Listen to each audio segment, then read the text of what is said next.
Bonsoir à tous, je me présente, je m'appelle Bertrand Antoine, je suis manager général à l'APM Metz et chroniqueur au Graoli Mag.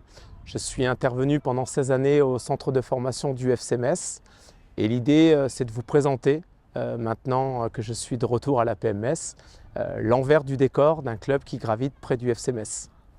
Allez, c'est parti!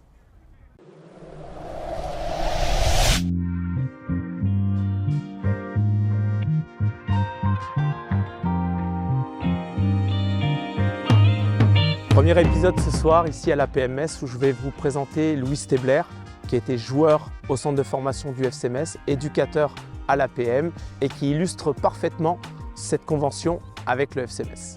Allez, venez, suivez-moi. Salut Louis, alors comment vas-tu ce soir? Salut Bertrand, écoute, très bien, et toi? Je vais bien, je t'avouerai que le froid arrive, mais sinon on va dire que dans l'ensemble tout se passe bien. Écoute, raconte-moi un petit peu ton parcours, comment tu es venu au football, dans quel club tu as évolué et quel est le début de ton histoire au niveau du ballon rond? Alors pour moi, j'ai fait un début dans le club de mon village, donc à Pange, avec mon grand-père. Puis à Arseconixi, toujours avec mon grand-père. Et c'est à l'âge de 9-10 ans que je suis arrivé à l'APM, donc en U10, ma première saison en U10 à l'APM. Je suis arrivé en U10 à l'APM, donc j'ai fait 4 saisons. U10, U11, U12, U13, ouais, c'est ça, 4 saisons. Puis après, Seb Muet est venu à l'époque me voir sur des séances, sur des matchs.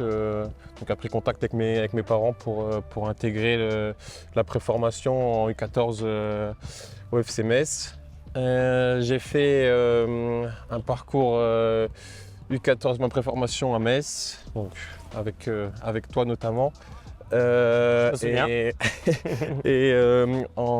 U16, je me fais les croisés sur la prépa, sur la reprise. Donc là, à peu près 5-6 mois d'arrêt. Et ensuite, j'ai fait quand même un ou deux matchs en fin de saison U16. Et avec en U17, une première partie de saison. Puis un retour chez moi, on va dire, ici à l'APM. À l'APM. Et puis après… Alors justement, par rapport à ça, le FC Metz, donc comment tu y arrives? Tu parles de Sébastien Muet. Comment tu intègres cette préformation où on a eu le plaisir, en tout cas moi j'ai eu le plaisir de t'accueillir à l'époque et puis de te retrouver après en formation sur le groupe U17 national? Ouais, écoute, comment j'y arrive, on avait fait notamment sur les années U12 et U13 plusieurs rassemblements, détections au FC Metz avec d'autres joueurs mosellans. Et ensuite, on a pris plusieurs contacts ici au FC Metz, à l'APM, pardon. Et c'est assez naturellement que ça s'est fait et que, étant de Metz, des alentours, c'est le club de la ville. Donc, Justement, voilà, je voulais revenir là-dessus. Ton choix, donc c'est le club de la ville, t'es messin, t'habites un petit village à côté de Metz, t'as débuté dans le petit village et t'as rejoint l'APM. T'avais ce souhait d'intégrer une structure professionnelle justement? Au début, je faisais vraiment pour m'amuser, être avec mes copains. Et ensuite, au fur et à mesure, je me suis dit, pourquoi pas, testons. Et ouais, au début, non, mais après, on s'est pris dans le jeu, on va dire.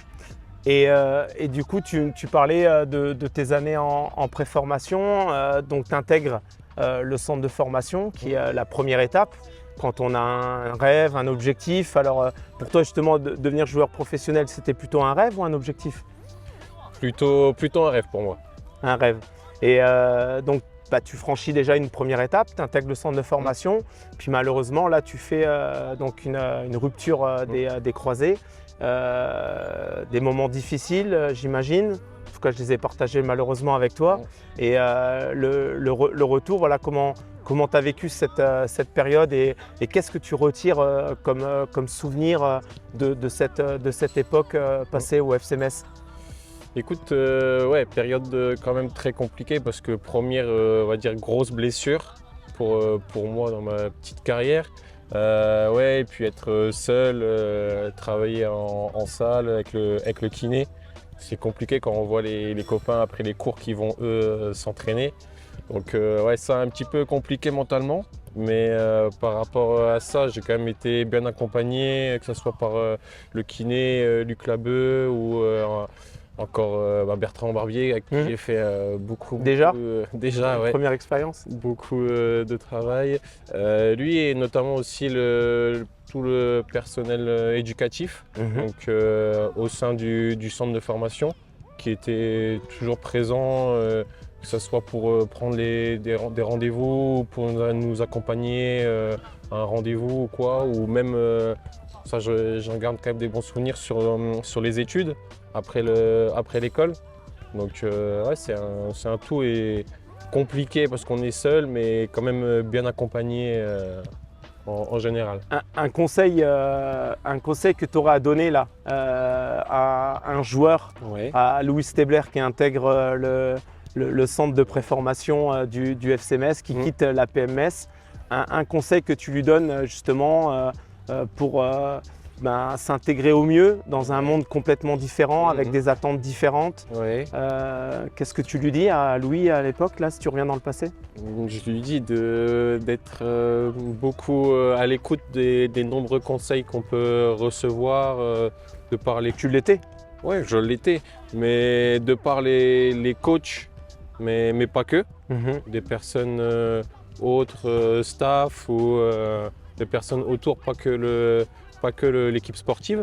Tout à fait. Être principalement à l'écoute et je dirais de prendre vraiment du plaisir, de voir on rentre dans une structure professionnelle, mais de kiffer le moment et de...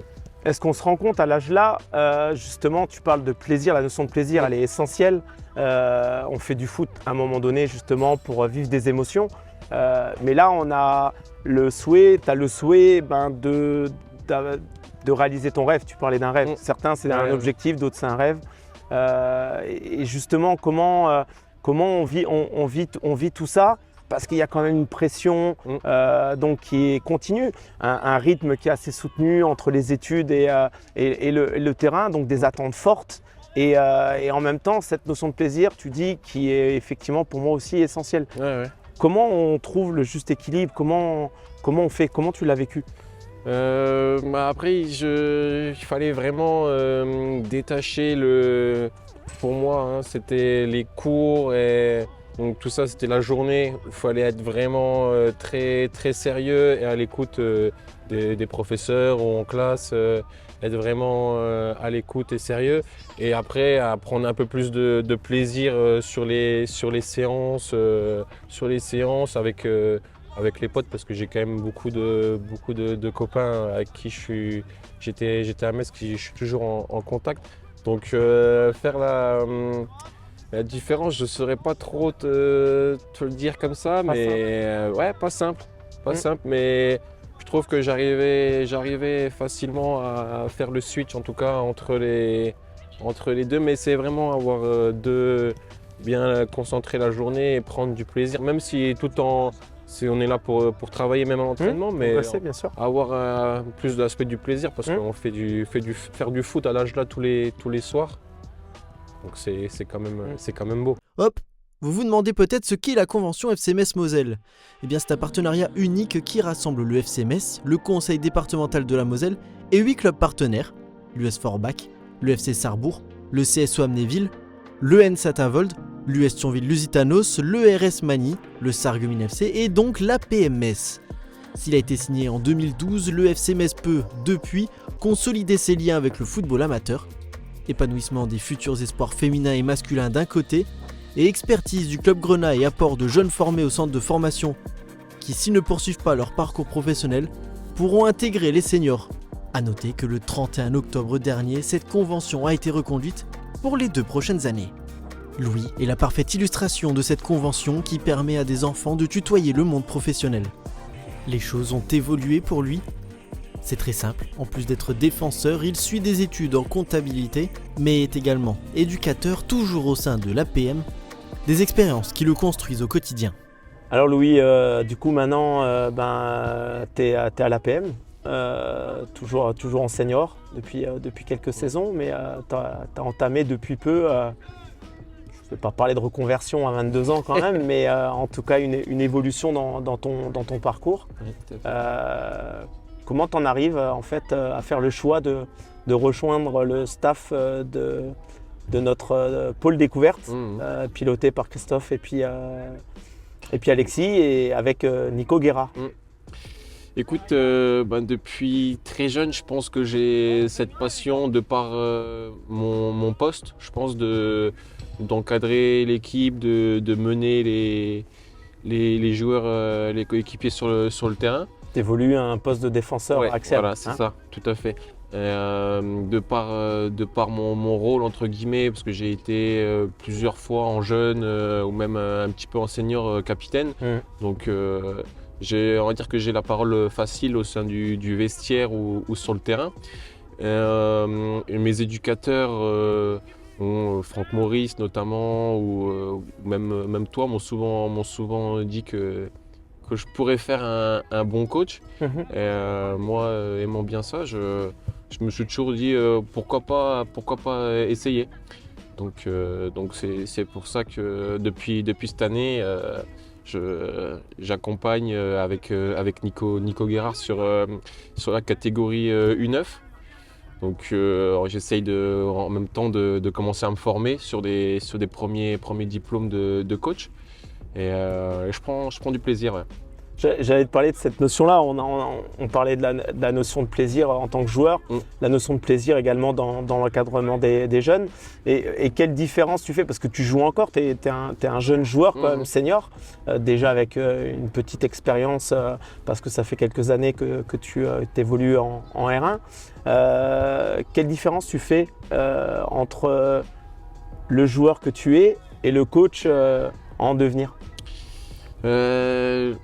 Je dirais que le joueur, il est plutôt peut-être un petit peu plus agressif dans ses paroles, un petit peu plus dur avec ses coéquipiers.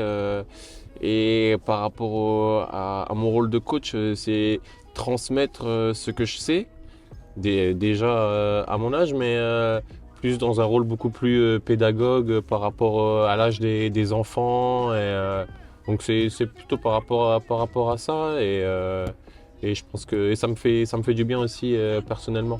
Une fierté pour les joueurs, le club, mais aussi les encadrants qui les assistent lors de leur évolution. Complètement, c'est une grande satisfaction pour l'ensemble en fait, des gens qui travaillent dans les clubs amateurs au quotidien, qui donnent de leur temps, qui s'engagent, qui passent beaucoup de temps au bord des terrains, à accompagner, à essayer de former au mieux et d'accueillir au mieux les enfants quand ils sont enfants. Et puis quand ils grandissent, voir qu'ils arrivent à s'épanouir professionnellement à travers la pratique du foot, forcément, c'est une grande satisfaction. Ouais. Oui, il y a que des bons côtés. On peut toujours arguer, ce fut le temps et une époque, mais cette convention justement permet d'aplanir les choses, où c'était moins structuré les échanges entre les clubs professionnels et le monde amateur.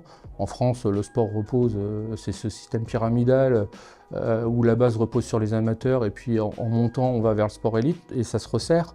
Ça se faisait un peu de manière archaïque et parfois on pouvait être triste de voir partir des joueurs, on ne s'y attendait pas trop. Là, on sait dès les plus jeunes âges que les joueurs sont repérés, observés, accompagnés et ça permet de rendre tout le monde gagnant au final. C'est pas forcément un discours qu'on tient immédiatement, que les éducateurs sur le terrain en tout cas tiennent.